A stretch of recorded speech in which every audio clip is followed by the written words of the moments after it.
Mundo Ejecutivo presenta.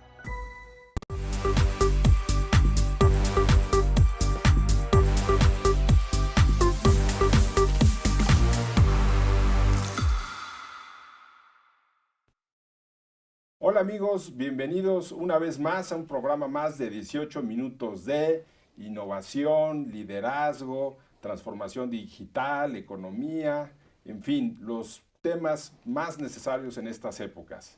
Y les doy la bienvenida una vez más a nombre de Mundo Ejecutivo, la Amedirh y Smart Speakers. Yo soy Francisco Rodríguez Aguirre, presidente de Smart Speakers, el buró de conferencistas más importante de Latinoamérica. Y me acompaña mi amigo Mauricio Reynoso. Como siempre, un gusto estar aquí contigo, Paco. Un gran espacio, 18 minutos, y muy entusiasmado que hoy tenemos un gran invitado, ¿no? Sí, nuestro gran invitado es nada más y nada menos que Doug Lipp, que él fue el director de formación de la Universidad de Disney y es autor del libro Disney U. Doug, it's a pleasure to have you with us. Francisco, Mauricio, it's my honor. Thank you very much for inviting me today. It's our pleasure, Doug. Welcome. Thank you. Doug, what does Disney do to have employees with such a good attitude and such a good customer service? How much time do we have for the answer? 2 minutes? 2 minutes. Well, I know we're going to discuss a lot of reasons for this during our discussion today, but Disney does 3 things really well. And I work with clients around the world in a variety of industries. Some do a really good job of this, and many companies struggle. But the 3-pronged strategy that Disney uses so effectively is, first of all, you got to hire right. Get the right people on board. Make sure they have the right attitude and they have a desire and a passion. So hire the right people. So hire right. Then train right or develop right. How do you onboard the new hire? How do you train the supervisor? How do you continually educate and develop your human capital? So education has to be a huge component. So hire right, train right, and the third component is treat right. Have a culture of respect, have a culture that people trust so that when they get hired and they get trained and they go to work, they are as passionate as ever before. But sometimes organizations fail in these areas. They hire the wrong people, or they say there's no budget for training and their culture is toxic. So even the best, most positive employee who is sent into a toxic work culture will soon degrade. So that's the simple: hire right, train right, treat right. Thank you. You have already mentioned something that I consider has been touched in a significant way given the pandemic, Doug, which is the organizational culture. In these times, how do you see that the organizational culture has changed and how we can build up what is needed to face the current challenges around the world? Well, Mauricio, that's a challenge that, yes, all of us are facing. And recently I was talking with some other executives and we all agreed that worldwide, regardless of your age, regardless of your company size, everyone is suffering from midlife crisis.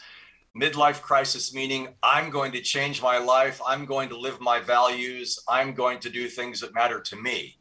So to answer your question, Mauricio, organizations have to make sure that their cultural values express empathy toward their employees, express empathy toward their clients, their customers, their patients, because everyone is so tired.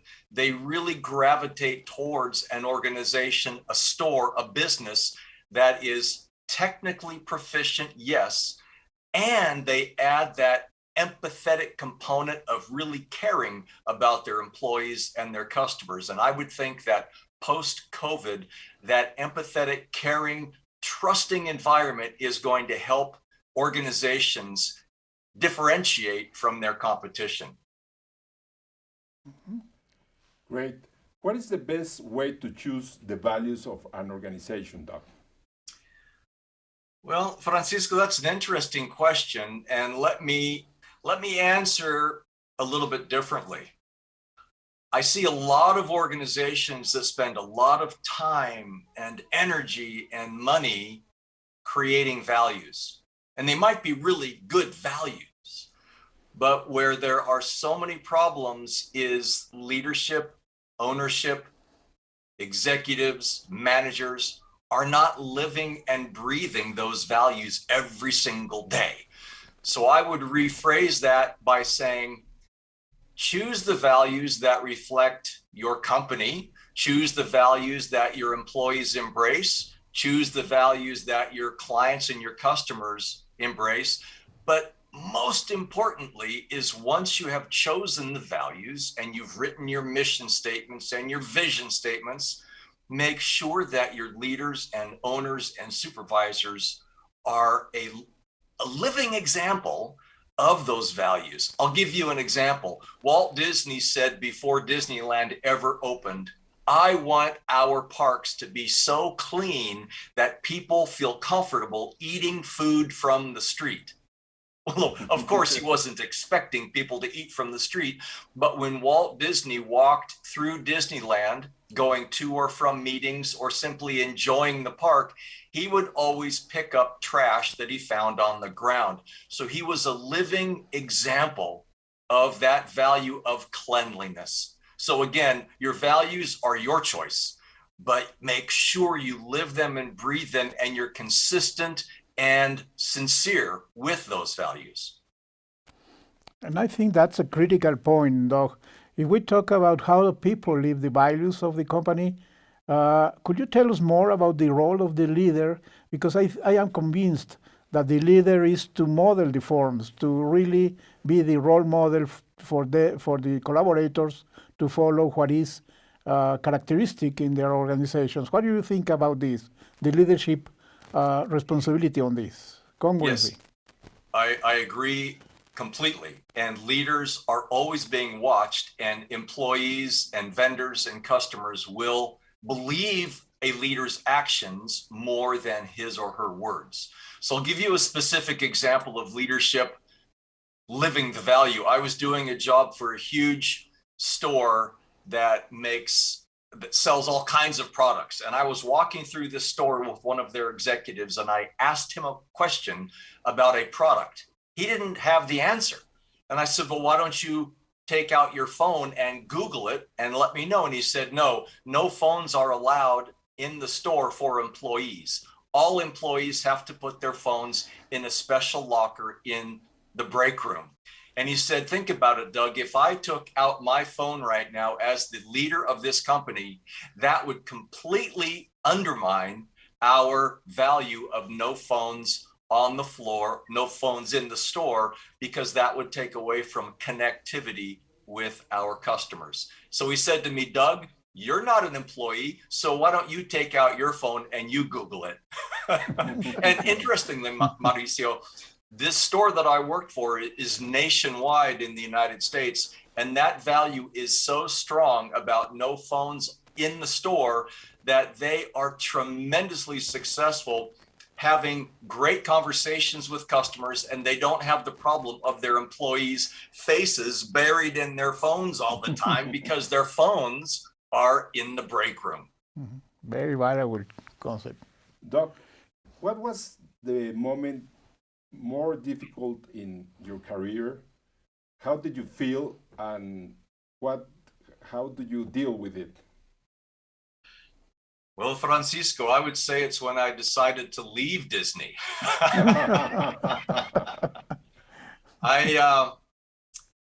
My value, we've been talking about values, and my value primary is creative freedom. And so there was nothing wrong with Disney. I just needed to spread my creative wings a little bit. So I was sitting in a Disney sound stage at Disney headquarters, the Disney studios. And I was leading with another man a creativity workshop for the artists, for the animators. And he and I had been working together for several days, and he was giving a presentation. So I was kind of thinking. And so I created a force field analysis, basically a piece of paper with a line down the middle. And on one side, you put forces for staying. And on the other side, you put forces against staying. And I had all of these forces for leaving the company, creative freedom, all the things that I loved. And the only real compelling reason to stay at Disney was my ego, to have Mickey Mouse on my business card and to have the name recognition and the relative comfort of an executive job. But I felt constrained. I felt like I had handcuffs on. So I had to be true to my values of creative freedom. It wasn't about making more money. It was just being able to do what I wanted to do when I wanted to do it. And it was scary as can be, but it was the right decision. Mhm. Great. I can imagine tough moments, and thanks for sharing, though. In terms of the organization as per se as Disney, I can guess that some difficult situations were when you had to enter into Japan or Paris with new parks there in terms of culture. What the main learnings are from those experiences for you, for Disney as organization, once you decided to go into Japan or Paris new parks? Sure. Well, Mauricio, this is a challenge that is getting more and more prevalent worldwide as the global economy is more now than ever before so important. And the challenges that I still see with many clients around the world. In fact, when I left Disney, I helped start a consulting firm in Palo Alto near Stanford University with a Stanford University professor. And we called our new consulting company the Intercultural Relations Institute. So our whole business model was to help international companies avoid the problems that we all see with global mergers and multinational companies. So to answer your question, there are so many different ways to do this, but you must trust your local employees. So if you are, even in your own country, there are cultural differences from the north of the country to the south, from the east to the west, and you must trust your local employees, your local leaders. If you're a franchise operation, trust your local franchisees to give you feedback about the cultural differences. I'll give you one very simple, almost funny example, but I was doing some work for many years with the McDonald's Corporation, which, by the way, as we all know, recently decided to leave all of their business in Russia. They're selling their business in Russia. So that's a huge decision. But one of the things within the United States is different franchisees, meaning owners of McDonald's from different parts of the company, were asking the corporate headquarters for permission to have different flavor French fries, fried potatoes. And people on the East Coast were saying, we have a very old style seasoning that's called Old Bay. And it's just a sprinkling kind of seasoning. But our customers all through the East Coast love Old Bay seasoning. Can we use that on our French fries? And finally, McDonald's agreed, and the sale numbers for French fries skyrocketed on the East Coast. So there's a combination of, you've got to have global control at a macro level, but you also have to have local influence. So global control at a macro level, but allow local influence and local trust to help drive those business decisions. Doc, you are a speaker. What's the most interesting question that they have, any person has ever asked you at a conference? Well, Francisco, that's there are so many questions, but I've been blessed over the years to have worked with many Disney executives and men and women who worked directly for Walt Disney. I never worked directly for Walt, but one man, his name is Marty Sklar. He was the chairman of Disney Imagineering. So Disney Imagineering is where the engineers and the artists and the creative men and women design the Disney attractions, the rides, all kinds of amazing products. And going to presentations with Marty Sklar, he and I would share the stage, we would give presentations. After those presentations, we would always do book signings. He would sign his books and I would sign my Disney U book. And parents, grandparents would always ask Marty this. So Marty, I love the Imagineering culture, and so does my daughter, so does my son, so does my granddaughter. How does my child become an Imagineer? And Marty would say, well, there are lots of ways to do that. What is your concern? And sometimes the parents would say, well, my daughter or my son is not an engineer. They don't know how to do math. They're not a scientist. And Marty would say, that's okay. Do they like to tell stories? Oh, well, yes, they do. Well, how would your son or daughter tell a story? And then Marty started saying, would they tell a story through dance?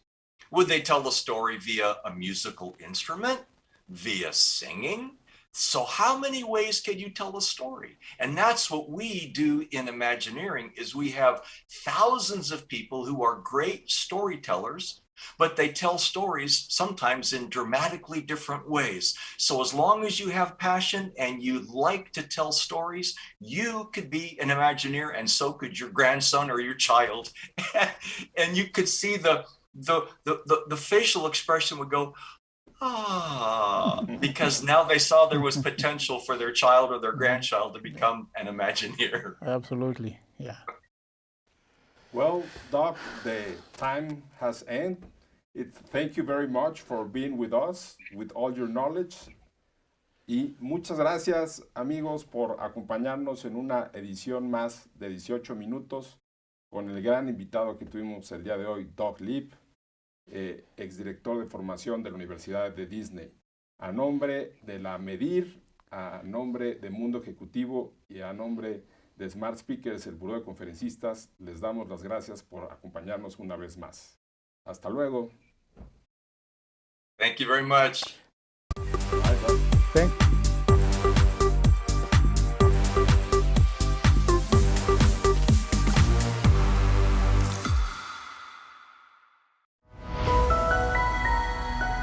Mundo Ejecutivo presentó